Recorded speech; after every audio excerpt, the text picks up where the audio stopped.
Terima kasih Anda masih bersama kami di Prime Plus dan segmen 4 kali ini kita akan bahas 3 agenda besar yang akan dihadapi Timnas Indonesia baik di 2026 dan juga 2027. Kami sudah rangkumkan untuk Anda, kita tampilkan bersama grafisnya terlebih dahulu. Sebetulnya sudah dibahas dari segmen 1 tadi, yakni ada FIFA Series nanti di Maret, Piala AFF Juli hingga Agustus, kemudian Piala Asia 2027 Januari hingga Februari. Saya ke Mas Akmal.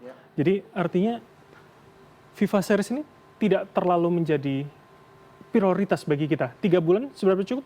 Ya, ini kan fase awal di mana kita kemudian sudah main di level yang namanya FIFA Series gitu kan. Dan event ini event baru. John Hedman juga masih diberi waktu untuk meramuti, tadi saya katakan membeli masalah, kemudian mencari solusi dari masalah. Penampilan pertama saya pikir di event yang seperti ini masih dalam tahap mau melihat sejauh mana tangan dinginnya John Hedman gitu kan. Atau kita masih membaca sebetulnya FIFA Series akan berlangsung seperti apa? Ya, FIFA Series pasti akan bagian dari bagian uji coba. Kalau bisa dikatakan ini bagian dari FIFA Matchday lah, kalau yang selama ini kita lakukan.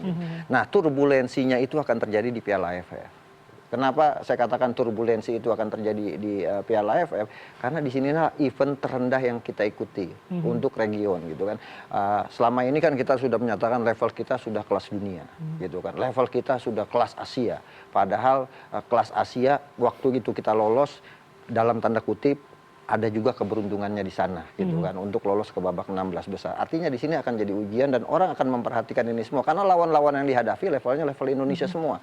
Thailand, Vietnam. Apakah kita sudah mampu mengalahkan Thailand? Apakah kita sudah mampu mengalahkan Vietnam? Apakah kita mampu melawan negeri jiran yang menjadi jadi kawasan terkecil ini menjadi pembuktian sebetulnya. Andaikan misalnya tiba-tiba kita kalah sama negeri jiran, itu kan akan ada turbulensi. Oh, ternyata ini strateginya tidak bisa dijalankan, problem-problem itu pasti akan menjadi pembicaraan luar biasa di atau itu bisa media sosial. menjatuhkan mental pemain kita sebetulnya? Kalau mental pemain sih saya pikir tidak. Justru ini akan menjadi tekanan buat John Hedman. Tapi saya kali lagi satu hal yang paling penting adalah John Hedman mengatakan dalam press conference ini, kritikan bagi saya adalah kehormatan. Dan saya pikir itu artinya membuka ruang kita untuk mengkritisi. Beda dengan sebelumnya yang nggak boleh dikritisi sama sekali gitu kan. Artinya apa? Artinya dia membuka diri, dia belajar dari sebelumnya yang bagus dari sebelumnya diambil, baik itu di era Sintayong maupun di era Kluivert. Apa yang menjadi kelemahan Kluivert dia coba tampilkan dalam sebuah press conference, dia berbeda dari dua sosok ini. Tapi yang pasti akan terus dibanding-bandingkan. Pelatih baru akan pasti dibandingkan dengan pelatih sebelumnya. Kalau misalnya STY bisa membawa runner up gitu kan. Masa John Hedman tidak bisa? Kalau John Hedman tidak bisa membawa Indonesia minimal jadi runner up, pasti kan akan kembali lagi memori orang kepada masa lalunya. Oke, jadi AFF menurut Anda akan menjadi acuan begitu ya? Betul, dan saya pikir ini target KPI-nya John Hedman juga salah satunya di sini. Gitu kan? Selain perempat final Piala Asia ini, karena itulah kemungkinan kenapa kontraknya 2 tahun? Selain antisipasi pergantian ketua umum PSSI. Nah, di momen inilah kemudian akan menjadi sejauh mana PSSI menilai kinerja John Hedman kalau bersama tim nasional. Kalau juara, seperti katanya, itu kan bisa mengambil hati masyarakat. Sudah sejak 1996 kita nggak pernah juara, bersama John Hedman juara, artinya dia sudah mencatatkan sejarah buat Indonesia dan dukungannya pasti akan luar biasa. Tapi kalau gagal, ini pasti akan ada suara-suara sumbang. Mengembalikan memori masa lalu begitu ya. Baik, tahan dulu. Saya ingin ke Mas Joy kalau begitu. Mas Joy, FIFA Series kemudian tidak terlalu dianggap menjadi prioritas, tapi bacaan Anda, analisa Anda, tier mana yang akan diturunkan Hedman nanti untuk FIFA Series? Ya, saya rasa karena dia udah punya backbone, sudah punya pemain-pemain yang sebetulnya kerangkanya kan sudah jelas. Dan dia sudah pelajari juga sehingga dia bisa menyusun tier itu kan karena dia lihat timnas yang ditinggalkan oleh Kluivert yang sebelumnya juga ditinggalkan oleh Sintayong. Jadi sebetulnya itu eksperimen dia pertama yang bisa juga menentukan langkah dia ke depan dalam AFF dan Piala Asia 2027. Tapi menurut saya itu sama pentingnya. Kalau saya jadi John Hedman, ini yang FIFA Series ini memang akan betul-betul diseriusin. Karena itu akan menjadi, karena kan ujiannya begini, ketika Kluivert datang, itu kan dia tidak mampu mengumpulkan pemain dengan jeda waktu yang panjang, dia nggak mampu mengumpulkan pemain, dibantai langsung sama Australia kan. Nah, Ini yang terjadi juga nih pada John Herdman di FIFA Series. Dia ini kan baru kumpul paling nanti beberapa hari sebelum FIFA Series. Lawannya Bulgaria ya. Mungkin itu yang paling berat. Tapi menurut saya kalau bisa draw saja atau bisa menang tipis lawan Bulgaria, menurut saya kedepannya itu akan jauh lebih bagus. Tetapi jangan, kalau saya nggak terlalu sepakat sama Akmal nih. Kalau menurut saya AFF itu bukan patokan. Jadi seandainya dia katakanlah dia cuma jadi finalis lagi, itu pasti akan ada turbulensi, tapi menurut saya tidak menentukan KPI dia 100%. Jadi maksud Anda runner up lagi, final ke-7 tidak masalah? Saya nggak terlalu mempermasalahkan dia mau juara di AFF atau tidak. Yang saya lihat adalah bagaimana dia membangun tim itu dari sesuatu yang sudah ada backbone-nya dan dia menyiapkan pelapisnya. Ya, karena itu jauh saya lebih mengatakan itu kenapa jadi masalah kalau misalnya tidak lolos semifinal. Seperti halnya kemarin, Sintayong kan salah satu masalahnya adalah ketika kita tidak lolos semifinal Piala AFF, kita kalah di penyisian, turbulensinya menjadi tinggi. Kalau turbulensinya saya sepakat, tapi apakah dia menjadi KPI betul-betul untuk John Herdman, saya nggak terlalu sepakat. Karena menurut saya target kita sebetulnya adalah Piala Asia 2027. Jadi karena dia sudah mengatakan, dan itu clue-nya, dia tidak bisa memanggil pemain tier 1. Artinya dia memberi pesan bahwa dia akan banyak mengambil pemain untuk pelapis nanti tim senior. Artinya ekspektasi tidak perlu di AFF dulu begitu? Pesan saya rasa kita tersiratnya harus menurunkan sedikit ekspektasi, meskipun kalau kita menjadi juara itu betul-betul akan menjadi awal yang sangat bagus. Tapi kalaupun tidak, menurut saya jangan ada vibes yang negatif. Karena menurut saya itu belum. Nanti 2027 baru kita ya. Tapi saya ingin meluruskan Bang Joy, bukan tidak bisa memanggil, bisa dipanggil semuanya karena nggak ada event. Kompetisi dulu kemarin kan misalnya ada bukan FIFA Match Day, makanya klub tidak mengizinkan. Sekarang kan digelar di saat kompetisi libur, mungkin tidak akan memakai jasa itu, jasa pemain-pemain yang tier 1 itu. Dia akan mencoba yang dari kompetisi domestik. Tapi kalau menurut saya ini kesempatan buat Indonesia untuk juara, karena itulah alasan kenapa AFF memindahkan dari Desember ke Juli. Salah satunya adalah agar tim-tim di Asia Tenggara ini bisa menurunkan pemain-pemain terbaiknya tanpa lagi ada alasan ini bukan agenda FIFA. Oke, tapi artinya kalau kemudian Anda membayangkan domestik akan menjadi prioritas, artinya seberapa mimpi juara dan bukan runner up tadi bisa tergapai? Ya itu yang menjadi, saya sih selalu optimis tim nasional Indonesia harusnya bisa bersaing mau pakai pemain diaspora atau pemain atau dari liga domestik. Ya, level kita ya harus memenangkan itu. Kita jangan langsung bermimpi kita lolos Piala Dunia kemarin 2026, sementara yang di bawah aja belum kita kuasai gitu. Sama halnya misalnya Piala Asia.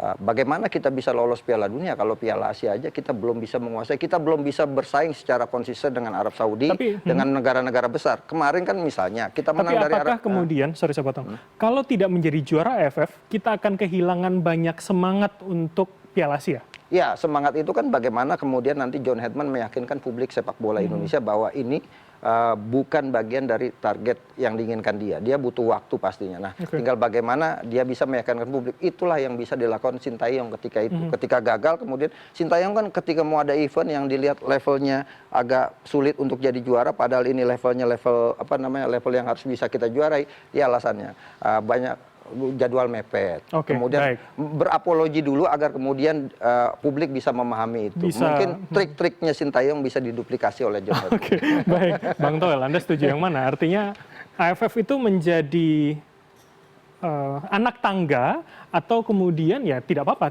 kita tidak juara, runner up lagi, yang penting Piala Asia nanti seperti kata Mas Joy. Yang pertama FIFA Series, ini akan 2 kali main karena ini di periodenya FIFA Match Day. Penting nggak penting karena ada poin FIFA di sana. Saya berharap secara sepak bola lawannya Bulgaria sama Saint Kitts and Nevis, karena Bulgaria adalah Eropa, Saint Kitts and Nevis adalah CONCACAF gitu kan. Jangan Tahiti lah, Tahiti Oceania lah. Buat saya pikirnya buat Indonesia pelajaran adalah menghadapi 2 tipe itu. Kalau bisa hasil positif, katakanlah draw menang atau draw, buat saya sih yang penting bagaimana dia mau mainin seperti apa. Jadi FIFA Series penting. Kesan pertama itu nanti akan menggoda atau bagaimana kan itu penting. Nah yang penting John Herdman tetap pada track sepak bola. Nggak usah main medsos.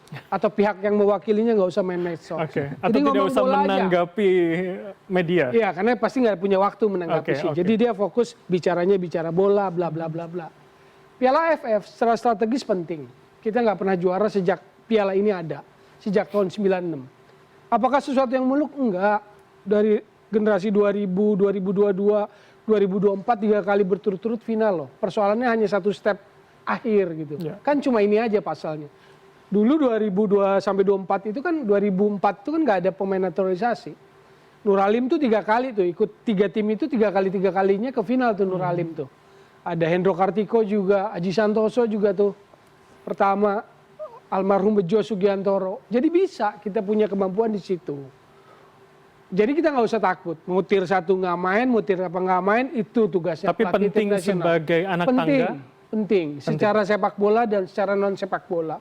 Ketika kita bisa juara AFF untuk pertama kalinya sejak 96, kita boleh bicara lebih kuat gitu loh. Kan kita selalu bilang bahwa sepak bola dimainkan secara teknis non teknis. Tapi kita nggak punya suara atau nggak punya perwakilan di AFC. Jadi kita harus di AFF dulu. Kalau kita bagus jangan cuma ngomong gini, AFF nggak ada Indonesia sepi. Jangan bicara secara kapasitas luas wilayah, enggak.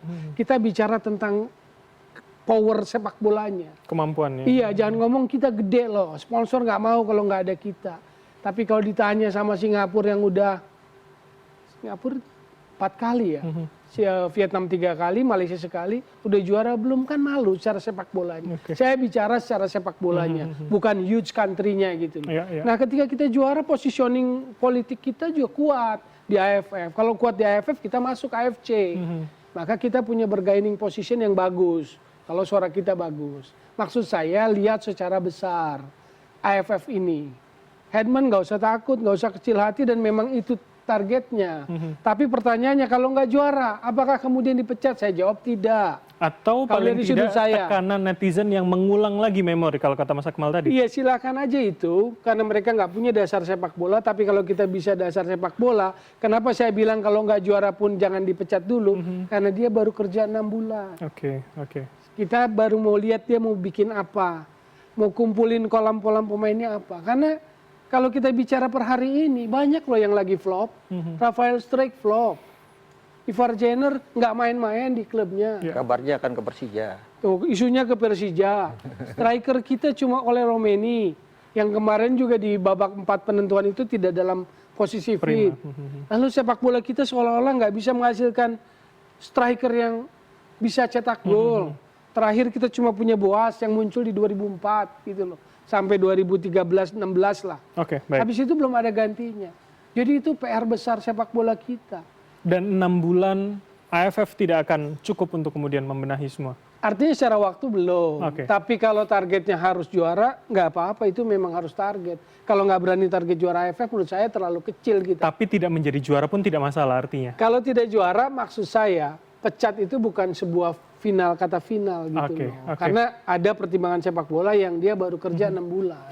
Mas Joy, ada yang kerja 4 tahun 5 tahun nggak dipecat kok. Oh iya. Iya. Siapa? 2020, 2022 AFF gagal gitu. Nggak dipecat kok. Masa ke yang lama sabar, ke yang baru nggak sabar. Ada gitu. Harus standarnya sama ya. Silakan Mas Joy. Saya sepakat dengan fenomena yang agak berbeda. Kalau tahun itu target target yang seolah-olah kalau kita juara itu, kalau nggak juara itu kita belum bisa masuk ke level yang lebih tinggi lagi. Saya tetap beranggapan bahwa, tapi saya sepakat bahwa kalau gagal di AFF itu bukan berarti harus memecat, karena kan kalau saya tetap target utama adalah Piala Asia. Kalau kita gagal masuk ke 8 besar, baru kita mungkin berpikir nggak cocok nih pelatih. Karena pun sudah 1 tahun ya artinya. Ini ketinggian nih. Kalau saya agak nggak bersepakat dengan 8 besar, Joy. 16 besar. 1 tahun kerja dengan komposisi pemain yang belum tentu linier kemampuannya. Lalu komposisi pemain lokal kita yang sudah muncul, misalnya kita lihat Super League. Persib Beckham, Dewangga lah yang kelihatan mulai menonjol. Sadil karena menit bermainnya kurang. Persija masih Rizky Ridho juga. Witan nggak dapat menit loh, kurang loh menitnya. Raihan Hanan ya masih jarang juga. Kalau 16 besar terlalu mudah, Tom. Nggak, kemarin didorong sama Kyrgyzstan kok, Joy. Bukan karena kualitas kita sesungguhnya memastikan tiket itu. Justru kita harus kasih target, menurut saya harus kasih target yang lebih challenging, yang lebih menantang. Karena Piala Asia itu kan sudah dekat dengan kualifikasi Piala Dunia 2028. Jadi rasanya sih itu harus jadi benar-benar target. Kalau masuk 16 besar saja, gimana mau bersaing dengan Arab Saudi, dengan Kuwait, dengan Qatar? Karena level 8 besar itu menurut saya berbeda. Itu yang dalam pengamatan saya dia ngomong soal pemain level 1 dan level 2 yang ada di Liga Utama Eropa. Menurut saya kalau kita punya pemain level itu, ya kita ada di kelompok 8 besar tuh. Oke. Tapi kalau belum punya itu yang sekarang saya bilang tadi baru 4, Odero, Izes, Kevin Dick, sama siapa itu? Calvin Verdong, yang ada di Liga Utama Eropa 5 itu 16 besar. Oke, baik. Jadi sebenarnya Anda juga memberikan target masing-masing hanya satu Piala Asia, satu AFF ya, begitu ya? AFF sih sama kan? Oh, sama. Saya beri AFF. Oh, biar nggak dianggap Piala AFF itu Piala Ciki. Oke, baik. Dengan kesombongan kita. Gitu. Oke, baik. Tahan dulu Bapak-Bapak sekalian. Kami juga sudah merangkumkan pertanyaan dari kanal YouTube CNN Indonesia yang sudah diberikan para penonton yang sudah menonton kita sejak kita mulai tadi. Kami sudah rangkumkan, ada 4 pertanyaan kita tampilkan bersama.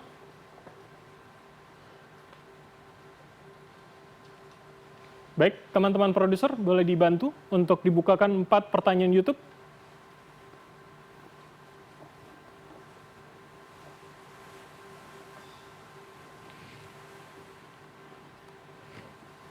Oke, berarti masih belum bisa saya ke Mas Nova terlebih dahulu. Mas Nova, jadi artinya netizen itu dengan segala pembahasan tentu tidak hanya di forum ini saja. Perdebatan yang barusan AFF, Piala Asia terjadi, sebetulnya itu menjadi bahasan juga tidak untuk netizen? Menjadi bahasan, tapi mereka melihat John Herdman ini lebih lunak ya, betul tadi, karena mungkin karena sudah masa tenang kayak gitu. Masa damai kalau bahasa Iya, masa damai. Dan ketika dibandingkan, ini saya harus balik lagi ke nama Sinteyong. Ketika berbicara tentang Sinteyong, salah satu poin yang disampaikan oleh netizen Indonesia adalah dia mampu membangun ekosistem yang lebih sehat untuk timnas Indonesia. Nah, John Herdman diharapkan juga mampu masuk ke sana, mampu membangun ekosistem yang sehat gitu.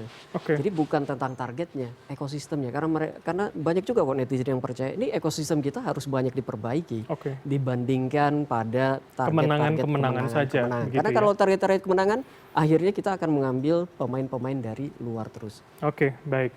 Oke, ini sudah ada 4 pertanyaan YouTube, ada dari Pramudita Vivekananda. Selain taktik, apa tantangan terbesar Herdman melatih timnas kita? Adaptasikah, mental pemain atau struktur sepak bola kita? Kita geser terlebih dahulu. Pertanyaan kedua dari Preti Leslian 8381, kira-kira seberapa besar tekanan kursi panas ini bisa mempengaruhi proses adaptasi John Herdman? Dan berikutnya kita geser Ahmad Faruk, jika hasil awal tidak sesuai harapan, sejauh mana publik dan federasi perlu bersabar dengan proses yang dijalankan oleh Herdman? Dan terakhir, dari Luis Paredes, kira-kira pelatih baru ini bisa nggak ya mengatasi dinamika ruang ganti yang menjadi isu utama dari beberapa pelatih sebelumnya? Mas Akmal, saya ke Anda. Soal isu ruang ganti ini sangat menarik. Dan salah satu bagian PR juga buat John Herdman. Karena pelatih yang bisa sukses salah satunya yang bisa menguasai ruang ganti. Bahkan harus menyingkirkan pemain top sekalipun. Contoh Alex Ferguson ketika terjadi konflik ruang ganti bersama David Beckham. Tapi di Indonesia tradisinya pelatih selalu kalah di ruang ganti. Sebagai contoh di Liga Indonesia musim lalu, Joel Corneli mengandalkan Arema menjadi juara Piala Presiden.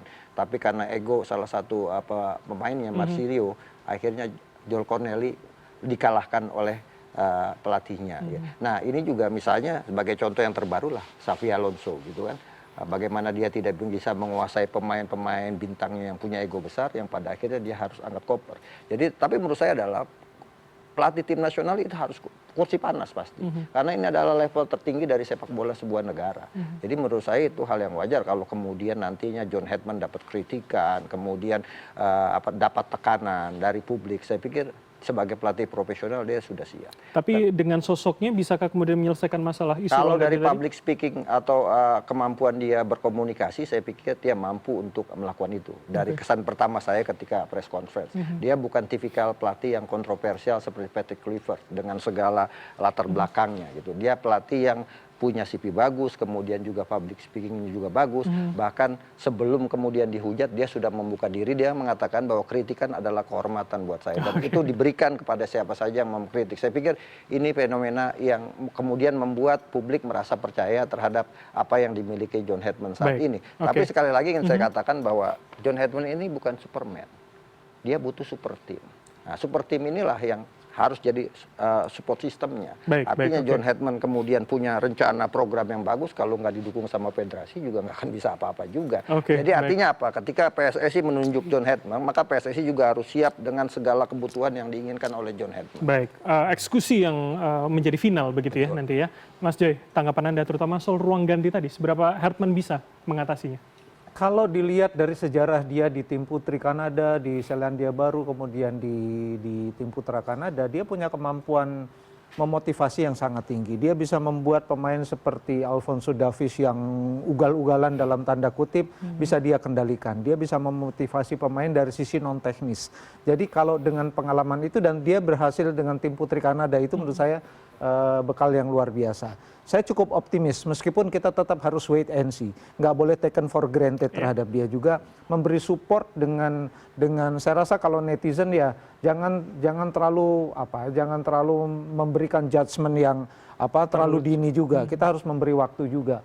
Nah, kan kelihatan dari hasil pertama adalah di FIFA Series, ya kan, apakah dia mampu dengan waktu berkumpul yang sangat sedikit, dia mampu membuat tim yang kemarin kerangkanya sudah ada tampil solid, jauh lebih bagus ketika di putaran keempat misalnya. Jadi saya sih, kalau dari sisi saya optimis, tapi tetap nggak bisa taken for granted, harus juga tetap memberikan masukan-masukan, kritik yang membangun, meskipun menurut saya dalam kerangka kursi panas ini dia udah tahu dan dia udah siap, dia bawa anak istrinya ke sini untuk berada di Indonesia, memahami betul kondisinya. Artinya itu juga secara psikologis memberikan kesan bahwa dia juga siap lebih panjang dari 2 tahun menurut Anda?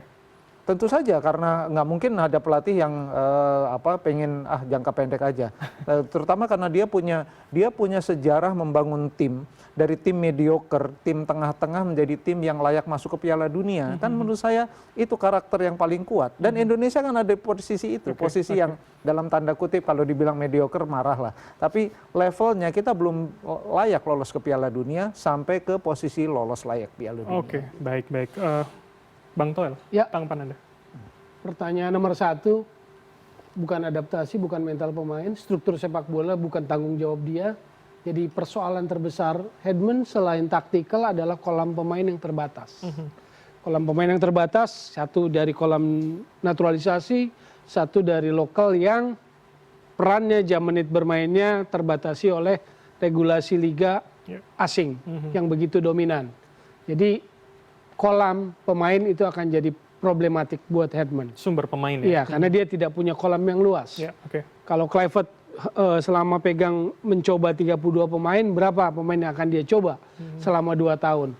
Waktu 2 tahun adalah waktu yang paling ideal, karena bagaimanapun dia pelatih tim nasional. Jadi ada target-target hasil yang harus dicapai, dan 2 tahun adalah menurut saya adalah waktu awal yang cukup baik.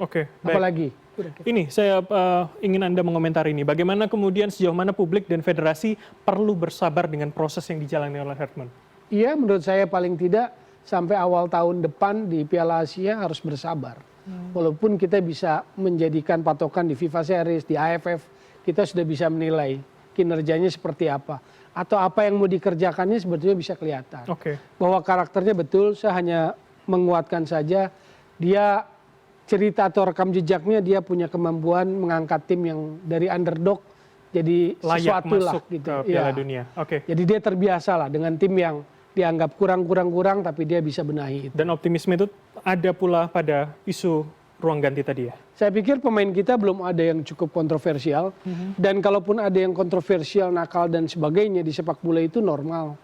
Tadi Joy bilang bahwa dia pernah menangani tim putri, artinya saya mau garis bawahi lagi, dia punya pendekatan yang luas, fleksibel. Sama putri aja bisa sukses gitu loh. Jadi kalau di sepak bola, jangan berharap semua pemain itu jadi anak baik. Nggak usah berharap begitu juga. Karena ada banyak pemain bola hebat itu juga agak badung-badung. Romario apa kurang badungnya gitu kan. Tapi kan dia jenius. Justru kalau kita terlalu sensitif nggak bisa, itu nggak bagus. Maka saya yakin bahwa kalau dari sisi karakter kan baik-baik semua tuh dilukiskan, kayak Izes, Captain bla bla, Rizky Ridho. Jadi saya nggak ngelihat ini sebagai isu utama. Yang penting Headman-nya mampu komunikasi yang bagus, dialog yang bagus. Keberadaan di Indonesia itu buat saya adalah bagaimana selain dia memahami Indonesia, memahami sepak bola Indonesia keseluruhan, dia komunikasi dong sama klub, sama pelatih. Karena struktur sepak bola kita yang belum benar-benar settle gitu loh. Dan pun itu sebagai sumber pemain dan kolam tadi yang Anda sebutkan. Tapi kan berkaca dari kelemahan yang lalu, komunikasi dengan klub itu kan minim. Maka itu yang harus dia isi. Banyak komunikasi dengan klub, banyak komunikasi dengan pelatih klub. Karena yang menciptakan pemain jadi hebat itu klub lah. Kalau klub itu kasih jam terbang bagus, pelatihnya bisa ningkatin advance progress individual pemain itu, ya Headman bisa ambil buat kepentingan timnas. Jadi saling bersinergi artinya begitu ya. Sekarang susah loh kita sebutin pemain lokal yang benar-benar bersinar di Super League. Susah sekali. Dan itu akan PR yang kemudian juga harus kita... Itu yang saya sebut kolam pemainnya terbatas. Baik. Problematik Headman. Usai jeda akan saya dalami lagi, tapi kita jeda terlebih dahulu untuk itu tetaplah bersama kami di Prime Plus.